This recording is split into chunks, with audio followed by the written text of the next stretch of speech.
Well, আপনি যদি IELTS candidates হয়ে থাকেন এবং একই সাথে আপনি রিডিং এ স্ট্রাগল করেন এবং স্ট্র্যাটেজি খুঁজছেন, আমার মনে হয় এই ভিডিওটি আপনার জন্য অ্যাপ্রোপ্রিয়েট হতে পারে।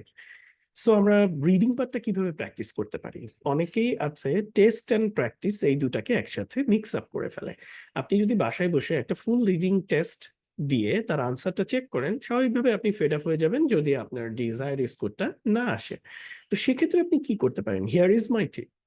সো আপনি একটা কেমব্রিজ বই নিবেন এবং সেখানে ৪ টা টেস্ট আছে আমরা জানি, এবং প্রত্যেকটা টেস্টের ৩ টা করে কিন্তু প্যাসেজ আছে। প্যাসেজ 1, প্যাসেজ 2 এবং প্যাসেজ 3।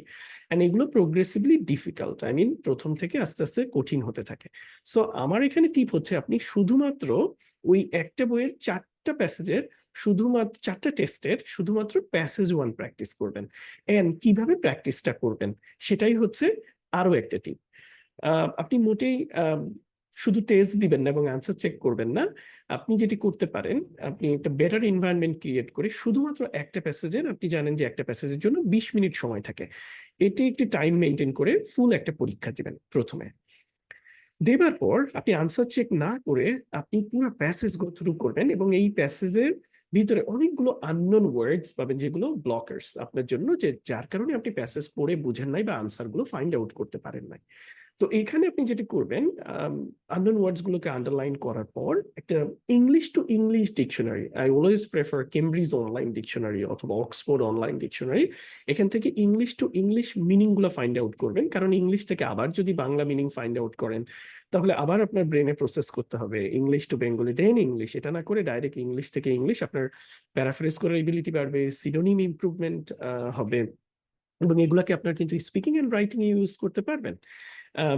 সো সেজন্য আপনি যখন টোটাল প্যাসেজ সম্পর্কে একটা বেটার আইডিয়া আসবে, আপনি ওয়ার্ডস মিনিং গুলো জানতে পারলে আপনার ক্লিয়ার একটা কনসেপ্ট তৈরি হবে প্যাসেজটা নিয়ে।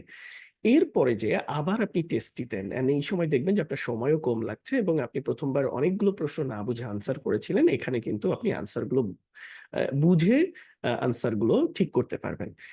সো সেইম প্রসিডিউর আপনি যদি প্রত্যেকটা পার্টের জন্য ফলো করেন। ১ম এ আপনি দেখেন, আপনি একবার একটা টেস্ট দিলেন, তারপরে এখানকার আননোন ওয়ার্ডস গুলো নিয়ে মিনিং বের করলেন এবং বুঝলেন, এবং তারপরে আবার টেস্ট দিলেন। এরপরে যেয়ে আপনি আনসারটা দেখবেন।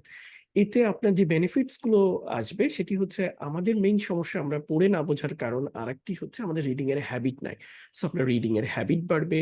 একই সাথে কম্প্রিহেনশন এবিলিটি, যেটি খুব গুরুত্বপূর্ণ, পড়ে বোঝার ক্ষমতা, সেটা আস্তে, আস্তে ডেভেলপ করবে, এবং কারণ হচ্ছে আপনি কিন্তু ভোকাবুলারিও ইমপ্রুভ করছেন, এনরিচ করছেন।